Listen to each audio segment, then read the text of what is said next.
Наша цель – помощь людям вернуться в нормальное русло и помочь им адаптироваться.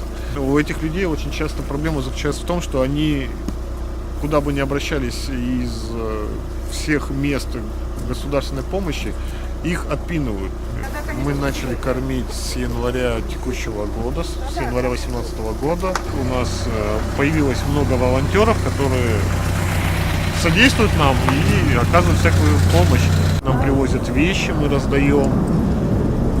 Готовим, у нас есть волонтеры, которые оказывают нам помощь в приготовлении. Мы им привозим посуду, они заваривают чай, готовят еду, и потом мы уже развозим. В рамках проекта «Сытый гражданин» у нас открыта общественная приемная, где как раз я этот вопрос курировал. Мы помогли на сегодня уже 4 людям восстановить паспорт. Во вторник поможем уже пятому человеку восстановить паспорт.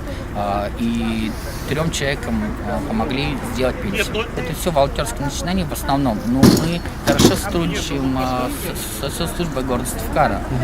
Идем плечо к плечу. Да и с администрацией города, на самом деле, уже на протяжении многих лет. И по этому вопросу они нам тоже помогают.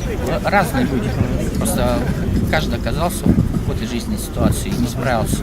Оказался на улице. Кого-то выгнали с квартиры. Сегодня буквально случай произошел. Мы Анатолию помогали сделать пенсию. И он сегодня подошел, говорит: все, я остался без крова. И говорит: живу на трубах. Конечно, мы вот сегодня после этой акции пойдем, соберемся вместе с коллегами, с друзьями, и обсудим, и как им помочь. С сегодняшнего дня он не будет жить на трубах, точно.